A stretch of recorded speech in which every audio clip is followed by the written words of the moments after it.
JTV, Voice of Jagyapet. నమస్కారం, వార్తలకు స్వాగతం. ముందుగా ముఖ్యాంశాలు. ఎంపీ లక్ష్మణ్ ప్రెస్ మీట్, పలు అంశాలపై వివరణ.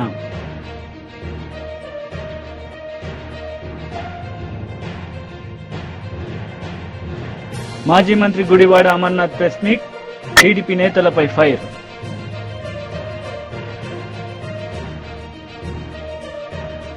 ముఖ్యమంత్రి రేవంత్ రెడ్డి కేంద్ర ఆహార పౌర సరఫరాల శాఖ మంత్రి ప్రహ్లాద్ జోషితో భేటీ అయ్యారు. మంత్రి ఉత్తమ్ కుమార్ రెడ్డితో కలిసి కేంద్ర మంత్రి గారిని కలిసి రాష్ట్రానికి సంబంధించిన పలు అంశాలపై చర్చించారు. 2014-2015 సంవత్సరానికి సంబంధించి స్వీకరించిన ధాన్యం బకాయిలు 1,04,68,094 విడుదల చేయాలని ఈ సందర్భంగా కేంద్ర మంత్రి గారికి వినతి పత్రాన్ని అందజేశారు. బీజేపీ అభ్యర్థి గెలుపుపై కేంద్ర మంత్రి బండి సంజయ్ విజయయాత్రలో పాల్గొన్నారు. సందర్భంగా ఆయన మాట్లాడారు. అందరు ఫేస్ అవుట్ అయిపోయినాయి, గడ్డాలు ఒరిగినాయి, మీసాలు ఒరిగినాయి, నల్లగా అయిపోయారు. కొంతమంది కష్టపడి పనిచేసింది కాబట్టి ఈరోజు ఈ విజయం సాధ్యమైంది. కొమరే గారు ఎమ్మెల్సీగా ఒక చరిత్ర సృష్టించిన విషయం వాస్తవం. కాబట్టి ఈ గెలుపంతా కూడా పూర్తిగా నరేంద్ర మోడీ గారికి అంకితం. దాంతోపాటు తెలంగాణ రాష్ట్రంలోని ప్రతి భారతీయ జనతా పార్టీ కార్యకర్తకు అంకితం, గౌరవ ఉపాధ్యాయులకు అంకితం, అదేవిధంగా తపస్సుకు అంకితం. కాబట్టి ఇది చరిత్ర సృష్టించింది భారతీయ జనతా పార్టీ.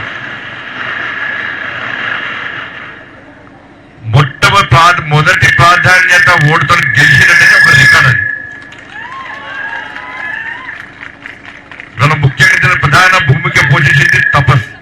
ఈ తపస్సు దూకుడుని ఎవ్వరు ఆపలేరని ఇక ఏ ఉపాధ్యాయ సంఘం కూడా తపస్సు దూకుడు ఆపలేదు.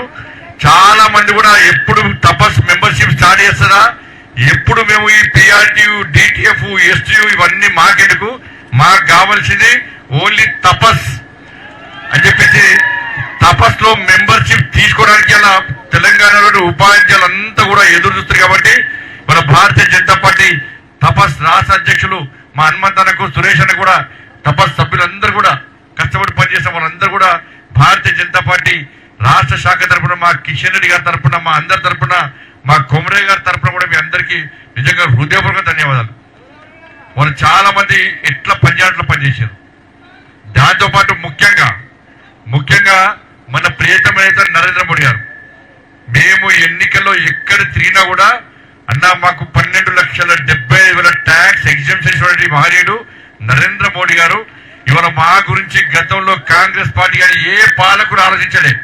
నరేంద్ర మోడీ గారు మేము పడ్డ బాధలు చూసి మా కోరికను మన్నించి 12,70,000 ట్యాక్స్ ఎగ్జామ్షన్ ఇచ్చిన విషయాన్ని మేము మర్చిపోము. మేము విశ్వాసంతో నరేంద్ర మోడీ గారిని నమ్మి మేము ఓటేస్తాము. ఈ దేశాన్ని శక్తివంతమైన భారతదేశంగా తీర్చిదిద్దుతున్నటువంటి మహనీయుడు నరేంద్ర మోడీ గారి దేశాన్ని ఏ విధంగా పాలిస్తున్నారో దాన్ని చూసిన తర్వాత మా అభిమానాన్ని చాటుకునే అవకాశం ఈరోజు ఎమ్మెల్సీ ఓటు హక్కును వినియోగించుకోవడం ద్వారా మాకు వచ్చిందని చెప్పి భావించిన ఉపాధ్యాయులందరూ కూడా మన నరేంద్ర మోడీ గారి నాయకత్వాన్ని బలపరుస్తూ నరేంద్ర మోడీ గారి పాలన చూసిన తర్వాత ఈరోజు భారతీయ జనతా పార్టీ అభ్యర్థి ఇలా కొమరే గారిని గెలిపించిన విషయం వాస్తవం. ఇలా దాంతోపాటు మీ అందరు తెలిసిందే, అందరం కార్యకర్తలము ఈ రోజు సంతోషకరమైన వాతావరణంలో మనం ఉన్నాం. కానీ 317 జీవోకు వ్యతిరేకంగా ఇదే ప్లేస్ లో, ఇదే హాల్లో, ఇదే కార్యాలయంలో మనం ఆందోళన చేస్తున్నప్పుడు ఇటువంటి ఉద్రిక్త వాతావరణం ఉంది, ఒక గంభీరమైన వాతావరణం ఉంది.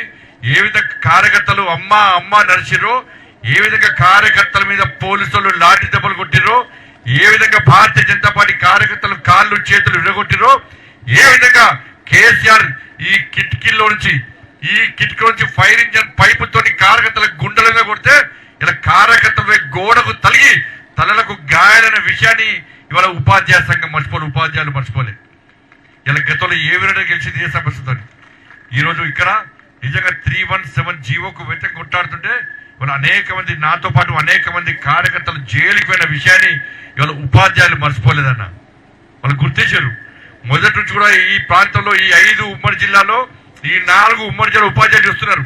అదే 317 కోసం ఏ తపస్సు తప్ప ఏ ఉపాధ్యాయ సంఘం మా కోసం కొట్టాలి, కేసీఆర్ కు వ్యతిరేకంగా కొట్టడానికి వాళ్ళు భయపడ్డారు. 317 జీవోను సమర్థించిన ఉపాధ్యాయ సంఘాలు కూడా ఉన్నాయి. కేసీఆర్ కు భయపడి ఎవ్వరు కూడా మాకు అండగా లేరు. కేవలం ఉపాధ్యాయ సంఘం కాకున్నప్పుడు కూడా ఇవాళ తపస్ ఉపాధ్యాయ సంఘం యొక్క ఆదేశం మేరకు ఆ రోజు భారతీయ జనతా పార్టీ భారతీయ జనతా పార్టీలో ఉపాధ్యాయులు లేకుండా కూడా ఉపాధ్యాయుల సమస్యలు గుర్తించి అరే భార్య కాడ భర్త కాడ పిల్లల కాడ తల్లిదండ్రులు కాడ చెట్టుకోలు పుట్టకోలే ఉద్యోగాలు చేసుకునే పరిస్థితిలో మాజీ మంత్రి గుడివాడ అమర్నాథ్ మీడియా సమావేశం నిర్వహించారు. సందర్భంగా టీడీపీ నేతలపై ఆయన మండిపడ్డారు. పలికినటువంటి కూటమి పార్టీ నాయకులు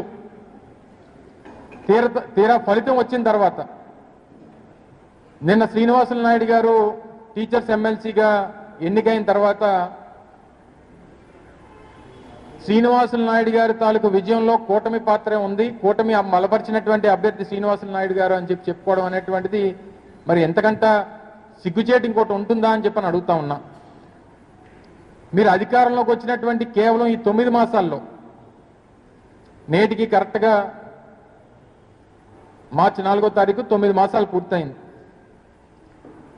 9 మాసాల్లో ప్రభుత్వంలో పనిచేస్తున్నటువంటి అత్యధికమైనటువంటి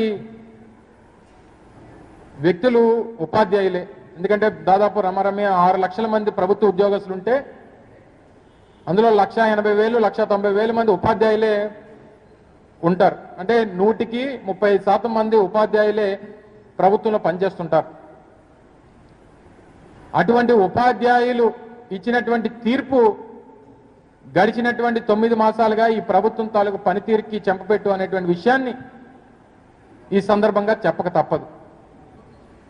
మరి పోనీ ఉపాధ్యాయులు పనిచేస్తున్నటువంటి డిపార్ట్మెంట్, విద్యాశాఖకు సంబంధించినటువంటి డిపార్ట్మెంట్ హెడ్ చేస్తున్నటువంటి మంత్రి ఎవరు? ఈ రాష్ట్ర ముఖ్యమంత్రి గారి కొడుకు. అంటే వీరి తాలూకా పనితీరు ఏ రకంగా ఉందో గడిచినటువంటి 9 మాసాల్లో సరే మా ప్రభుత్వాన్ని కాదన్నారు, మా పార్టీని కాదన్నారు, మమ్మల్ని ఓడించారు, వీరేదో మంచి చేస్తారని ప్రభుత్వ ఉద్యోగస్తులకు కానీ లేకపోతే ప్రజలకు కానీ మంచి చేస్తారని చెప్పి వారికి అవకాశం కల్పించారు. తీరా 9 మాసాల్లోనే వారి తాలూకు పనితనాన్ని, ఇచ్చినటువంటి హామీల్ని, ఎన్నికల ముందు చేసినటువంటి ప్రకటనల్ని అన్ని కూడా కనీసం గతంలో మేము అధికారంలో ఉన్నప్పుడు వేసినటువంటి పిఆర్సీ దాన్ని కూడా రద్దు చేసి కొత్తగా పిఆర్సీ వేసినటువంటి పరిస్థితులు లేవు. సిపిఎస్కి కొత్త విధానం తీసుకొచ్చి గ్యారంటీడ్ పెన్షన్ స్కీమ్ తీసుకుని వచ్చి దాని మీద దేశవ్యాప్తంగా అనేక రాష్ట్రాల్లో గతంలో జగన్మోహన్ రెడ్డి గారి నాయకత్వంలో వేసినటువంటి గ్యారంటీడ్ పెన్షన్ స్కీమ్ ఏదైతే ఉందో ఇది మిగిలినటువంటి రాష్ట్రాలకు ఆదర్శంగా ఉందని చెప్పి చాలా రాష్ట్రాలు వచ్చి అధ్యయనం చేసినటువంటి పరిస్థితుల్లో దాని మీద హామీ ఇచ్చి దాని జోలికి పోకుండా ప్రతి నెల 1వ తారీఖే జీతాలు ఇస్తామని చెప్పి హామీ ఇచ్చినటువంటి ప్రభుత్వం అది కేవలం 1 నెల మాత్రమే ఇచ్చి ప్రతి నెల జీతాలు ఎప్పుడు పడతాయో తెలియనటువంటి పరిస్థితుల్లో అగమ్యగోచరంగా ఉన్నటువంటి ప్రభుత్వ ఉద్యోగస్తులు వారి తాలూకా కడుపు మంటకి నిన్న వచ్చినటువంటి ఎన్నికల ఫలితం ఒక నిదర్శనం. ఆ ప్రభుత్వం తాలూకా పనితీరుకి గడిచినటువంటి 9 మాసాలుగా కూటమి ప్రభుత్వం చేస్తున్నటువంటి అరాచకాలకి నిన్న ఎన్నికల ఫలితం ఒక నిదర్శనం అని చెప్పి సందర్భంగా తెలియజేస్తా ఉన్నా. సరే కృష్ణా గుంటూరులో గెలిచాం, లేకపోతే తూర్పుగోదావరికి సంబంధించి పట్టభద్రుల ఎన్నికల్లో మీరు చేసినటువంటి అరాచకాలు 1, 2 కాదు. ఏ రకంగా ప్రభుత్వ 5వ రోజు బడ్జెట్ సమావేశాల్లో పలువురు నేతలు పాల్గొన్నారు. ఈ సందర్భంగా పలు అంశాలపై వివరణ ఇచ్చారు. దానికి ఒక 10 సూత్రాలని మన ఆర్థిక మంత్రి గారు చెప్పారు. అయితే ఈ ప్రగతికి ఈ 10 సూత్రాలు ఖచ్చితంగా మన రాష్ట్రాన్ని తిరిగి నిలబెడతాయి అని ముఖ్యంగా ఆలోచన చేశారు. ఆ 10 సూత్రాలు zero poverty, skilling and employment, population and human resource development, waters security, focus on agriculture, logistics, cost optimization and energy fuel, product perfection, and Swachhandra, deep technology in all walks of life. మన budget కేటాయింపుల్ని మనం వరుసనే చూసుకుంటూ వస్తే అధ్యక్ష ఈ 10 అంశాల చుట్టూనే తిరుగుతాం. ఇవే మనకి ప్రగతి సూత్రాలుగా మన ఆర్థిక శాఖ మంత్రి గారు, ముఖ్యమంత్రి గారు, మనం అందరూ కలిసి నిర్ణయించిన సూత్రాలు. దీనికి నేను ఫస్ట్ నేను మాట్లాడిన సందర్భంలో దీన్ని సాధించడం ఎలాగా, అసలు మనకు ఒక లక్ష్యం ఉందా? ఆ లక్ష్యం ఏంటి అంటే healthy, wealthy and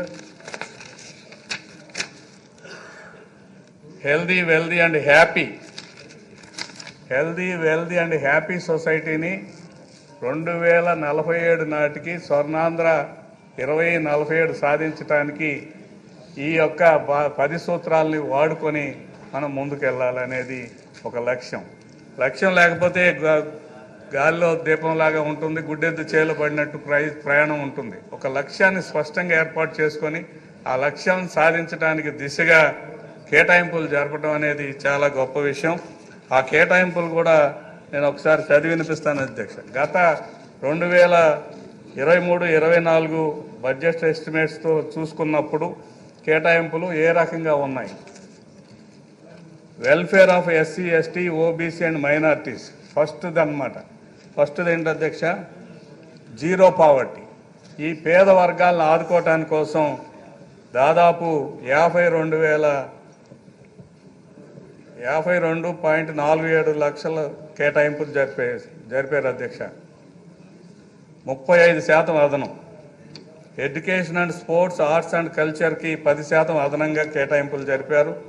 health and family వెల్ఫేర్కి 14%, రూరల్ డెవలప్మెంట్కి 50%, ఇరిగేషన్ అండ్ ఫ్లడ్ కంట్రోల్కి 77%, అగ్రికల్చర్ అండ్ ఎల్ఈడి సెక్టార్కి 128%. ఈ రకంగా కేటాయింపులను మనం చూసినప్పుడు ప్రతి రంగానికి ఇచ్చిన ప్రాధాన్యత ఏంటి, పేద వర్గాల వారికి ఏ రకంగా పెన్షన్ల పంపిణీలే కానీ, హౌసింగ్ స్కీమ్లో కానీ, లేదా డైరెక్ట్ బెనిఫిట్ స్కీమ్స్ కానీ, మైనారిటీ వెల్ఫేర్ కోసం కానీ, అదేవిధంగా పేదవాళ్ళకి ఇళ్ల కేటాయింపులు కానీ, రేషన్ కేటాయింపులు కానీ, ఇవన్నీ మనం లెక్కేసుకుంటే ఆ కేటాయింపులు 35% అదనంగా ఉంది.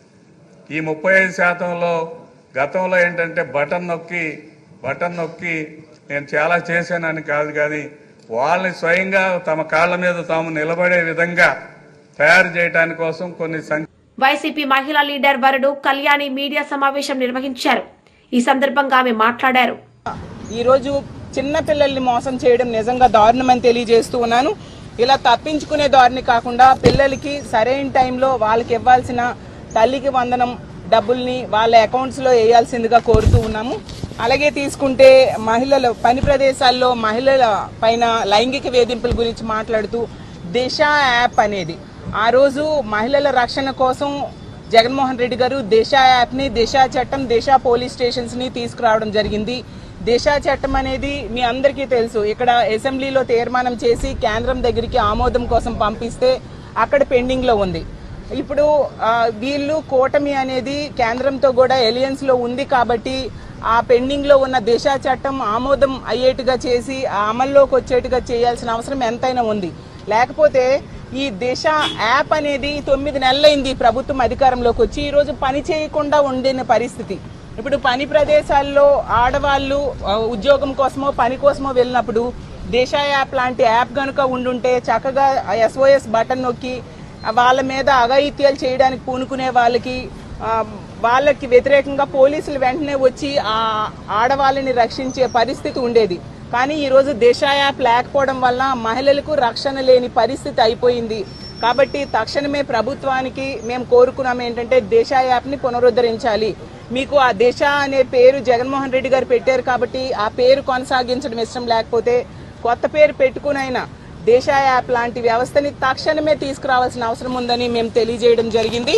అలాగే తీసుకుంటే మొదటి నుంచి కూడా మేము చెప్తూ ఉన్నాము, ఈ కూటమి ప్రభుత్వం అధికారంలోకి వచ్చాక ఉద్యోగుల్ని నెట్ట నిలువుగా మోసం చేశారు.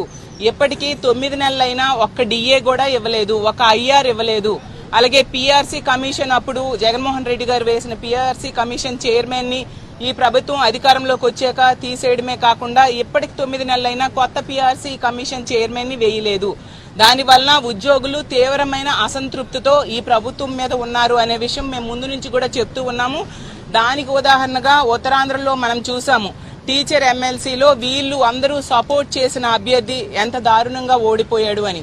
అంటే ఉన్న ఓటర్స్ లో 75% వ్యతిరేకంగా ఓటేశారు. అంటే ఈ కూటమి ప్రభుత్వం మీద వీళ్ళు చేసిన మోసం మీద ఉపాధ్యాయులు ఎంత వ్యతిరేకతతో ఉన్నారు, ఏ విధంగా బెత్తం దెబ్బలు కొట్టారు అనేది ప్రజలందరూ తెలుసుకోవాలి. కాబట్టి ఇప్పటికైనా ఈ ప్రభుత్వం వాళ్ళు ఎన్నికల మేనిఫెస్టోలో ఇచ్చిన హామీలు, ఎన్నికల సమయంలో ఇచ్చిన హామీలు తప్పకుండా నెరవేర్చాల్సిన అవసరం ఉంది.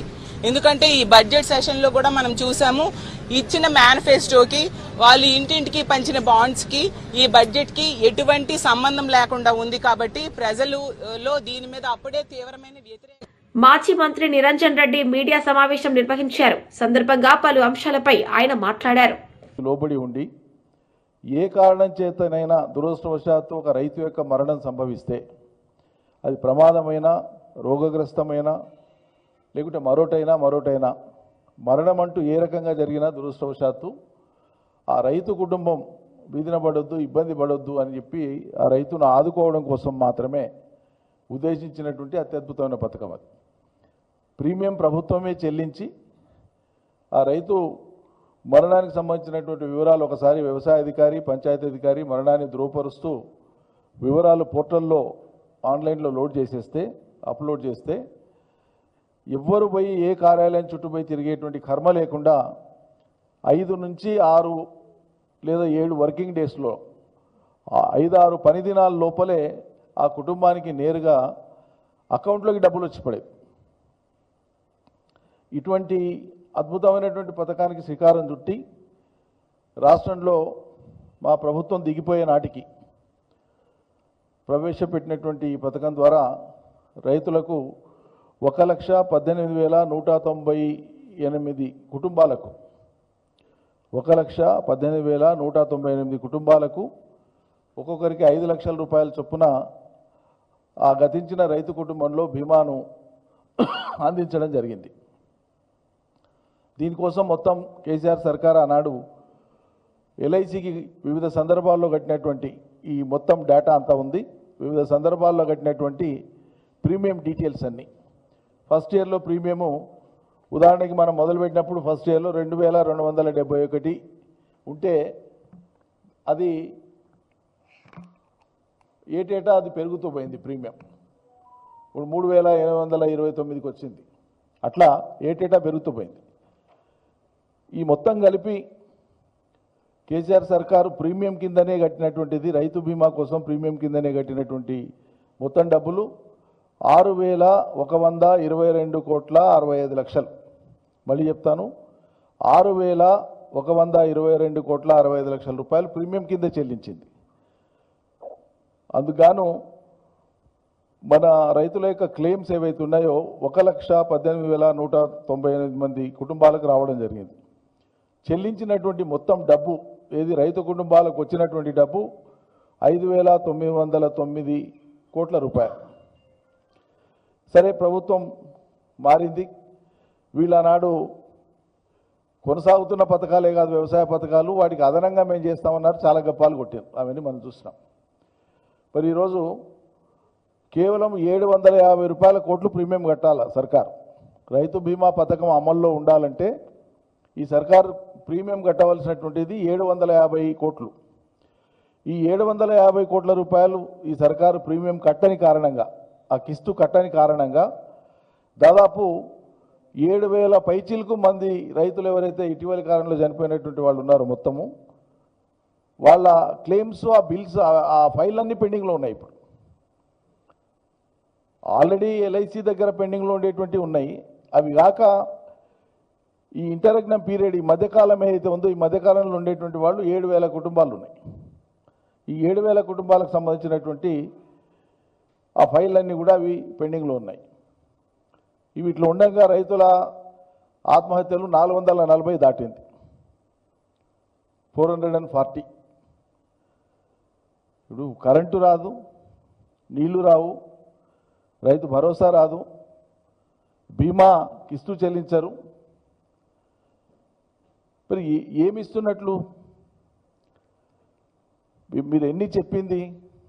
ఎంపీ లక్ష్మణ్ మీడియా సమావేశం నిర్వహించారు. ఈ సందర్భంగా ఆయన మాట్లాడారు. దాన్ని సరిదిద్దుతామని చెప్పి హామీ ఇచ్చి ఎన్నికల్లో ఏ రకంగా గ్యారంటీలు రాహుల్ గాంధీ ద్వారా, సోనియా గాంధీ ద్వారా, మల్లికార్జున్ ఖర్గే ద్వారా ప్రజలకు హామీలు గుప్పించి లబ్ధి పొందినారో రాజకీయంగా, అదే పంతాలో ప్రియాంక గాంధీ ద్వారా భువనగిరిలో సభ నిర్వహించి ఈ త్రిబులార్ యొక్క ఉత్తర భాగానికి సంబంధించినటువంటి అలైన్మెంట్ వల్ల రైతులు తమ విలువైనటువంటి పంట భూములు కోల్పోతున్నారని, ఈ పాటికే నేషనల్ హైవేస్ లేదా అనేక పర్యాయాలు అభివృద్ధి పేరుతో రైతుల యొక్క మరి పచ్చటి పొలాలను ఆనాడు ప్రభుత్వం స్వాధీనం చేసుకుంటే ఈ త్రిబులార్ పేరు మీద మళ్ళీ నష్టపోయిన రైతులకు మళ్ళీ ఆ బీఆర్ఎస్ ప్రభుత్వం యొక్క తప్పుడు విధానాలను సరిదిద్దుతామని, అలైన్మెంట్లో మార్పులు తీసుకొచ్చి మీకు న్యాయం చేస్తామని ఆనాడు ఇదే కాంగ్రెస్ నాయకులు, ప్రియాంక గాంధీ స్వైతం కూడా హామీ ఇచ్చి ఎన్నికలైన తర్వాత ఈరోజు ప్లేట్ ఫిరాయించి ఆనాడు హామీలు ఇచ్చినటువంటి, భరోసా కల్పించినటువంటి, ధర్నాలు చేసినటువంటి కాంగ్రెస్ నాయకత్వము ఇవాళ మంత్రులైనారు, ఎంపీలు అయినారు, ఎమ్మెల్యేలు అయినారు. ఈరోజు వాళ్ళ నోళ్ళు ఎందుకు మూగబోయినాయి? రైతుల వాళ్ళ గోస ఆనాడు మరి బీఆర్ఎస్ యొక్క మోసాలను సరిదిద్దుతామని చెప్పి ఇవాళ అధికారులకు వచ్చిన తర్వాత ఏ రకంగా వాళ్ళ గోస పుచ్చుకుంటున్నారో, వాళ్ళ మోసానికి ఇది పరాకాష్ట. మంత్రులు పతాలేరు, రైతులు వారు మొరబెట్టుకుంటామంటే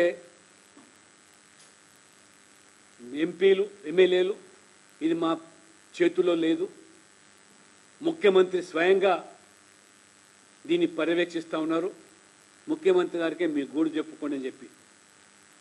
అంటే ఇవాళ ప్రియాంక గాంధీ అయితే వచ్చే పరిస్థితి లేదు.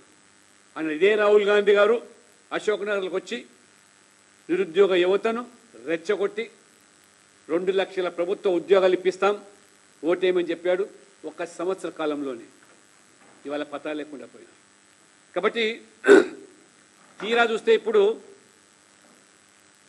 ఈ లోపభూయిష్టమైనటువంటి ఈ ప్రభుత్వం, కాంగ్రెస్ ప్రభుత్వం విధానాల వల్ల గేమ్ చేంజర్గా భావించే త్రిబులార్ ప్రాజెక్టు ఇవాళ అసలుకే మోసం వచ్చే విధంగా ఈ కాంగ్రెస్ యొక్క వ్యవహార శైలి. త్రిబులార్ ఉత్తర భాగం ట్రాఫిక్పై మళ్ళీ సర్వే, సిపిఆర్లో సమగ్ర వివరాలు లేవని ఇవాళ కేంద్రం సూచిస్తూ ఉంటే రీసర్వే జరిగితే కానీ ఆమోదం పొందే పరిస్థితి లేదు.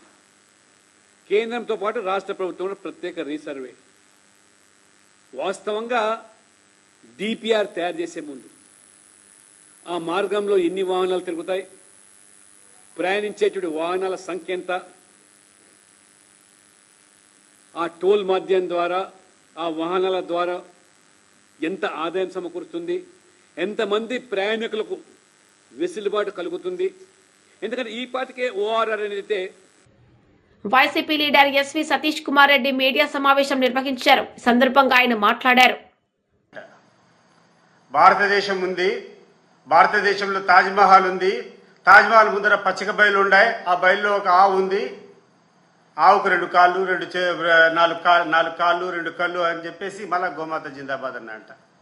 అట్లా ఈ ప్రభుత్వం, ఇప్పుడున్నటువంటి ఈ ప్రభుత్వం ఏ సమస్య అడిగినా విధ్వంసకరమైనటువంటి పాలన వైఎస్ఆర్ కాంగ్రెస్ పార్టీ చేసింది కాబట్టి మేము ఏమి చేయలేదు. అట్లా చుట్టి లాస్ట్కు గోమాత జిందాబాద్ అంటే పోయిన ప్రభుత్వం చేసేటువంటి విధ్వంసం వల్ల మేము ఏమీ చేయలేకపోతున్నామని చెప్పేటువంటి కార్యక్రమాలు ఎన్ని రోజులు జరుగుతాయని చెప్పి నేను అడుగుతున్నా. ఎన్ని రోజులు మీరు ఈ సాకుతో తప్పించుకునేటువంటి ప్రయత్నం చేస్తారు? ఈరోజు మీకు వాతలు పెట్టారు. ఉత్తరాంధ్రలో ఉన్నటువంటి టీచర్లు మీకు వాత పెట్టారు. ఎప్పుడో అవకాశం వచ్చినా ఈ రాష్ట్రంలో ఉన్నటువంటి ప్రజలందరూ కూడా మీకు వాతలు పెట్టేదానికి రెడీగా ఉండారు. నిన్న నెల్లూరులో చంద్రబాబు నాయుడు గారు మాట్లాడినటువంటి మాటలు చూస్తే ఎంత దౌర్భాగ్యంగా ఉందంటే, ఎవరైనా కూడా రాజ్యాంగపరమైనటువంటి ఏ పదవి వచ్చినా ప్రమాణ స్వీకారం చేస్తాం. ఒక శాసనమండలి సభ్యునిగా నేను కూడా చేశా. శాసనసభలో చేస్తారు, మంత్రులు చేస్తారు, ముఖ్యమంత్రి చేస్తారు. ప్రధానంగా ఈ యొక్క ఓత్ తీసుకునేటప్పుడు చంద్రబాబు నాయుడు గారు చేసినటువంటి దాంట్లో కూడా క్లియర్గా చంద్రబాబు నాయుడు అనే నేను శాసనం ద్వారా నిర్మితమైనటువంటి భారత రాజ్యాంగం పట్ల నిజమైన విశ్వాసం, విధేయత చూపుతానని, భారతదేశ సార్వభౌమాధికారాన్ని, సమగ్రతను కాపాడుతానని, ఈ రాష్ట్ర ముఖ్యమంత్రిగా నా కర్తవ్యాలను శ్రద్ధతో, అంతఃకరణ శుద్ధితో నిర్వహిస్తానని, భయం కానీ, పక్షపాతం కానీ, రాగద్వేషాలు కానీ లేకుండా రాజ్యాంగాన్ని, శాసనాలను అనుసరించి ప్రజలందరికీ న్యాయం చేస్తానని దైవ సాక్షిగా ప్రమాణం చేస్తానని చెప్పి చంద్రబాబు నాయుడు గారు ప్రమాణం చేసినటువంటి ప్రమాణ పత్రాన్ని నేను గుర్తు చేస్తున్నా.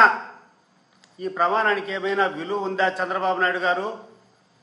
ఈ ప్రమాణం చేసినటువంటి ఈ పత్రం మీద నువ్వు ప్రమాణం చేసి ఈరోజు ఏం చేస్తున్నావని చెప్పి రాష్ట్రంలో ఉన్నటువంటి ప్రతి ఒక్క ప్రజలు అడుగుతున్నారు, ప్రతి ఒక్కరు అడుగుతున్నారు. ఇది నీకు ధర్మమా? గడిచిన 40 సంవత్సరాల నుంచి ఏదో ఒక పదవిలో ఉన్నావు. నీకు రాజ్యాంగంలో ఒక ముఖ్యమంత్రి అయిన తర్వాత ఏ రకంగా వ్యవహరించాలా ఆ కోడ్ కూడా నీకు సరిగ్గా తెలీదా అని చెప్పి నేను అడుగుతున్నాను. ఎంత దౌర్భాగ్యమయ్యా!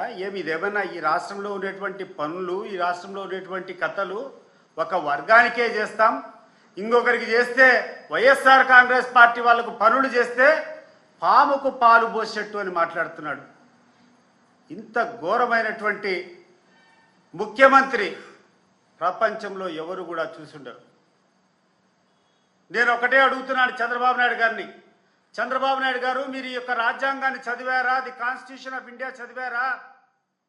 దీంట్లో క్లియర్గా. వార్తలు ముగించే ముందు ముఖ్యాంశాలు మరోసారి.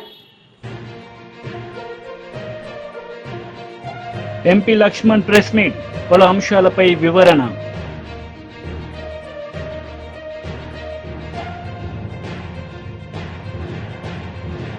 మాజీ మంత్రి Gudivada Amarnath press meet, TDP నేతలపై ఫైర్.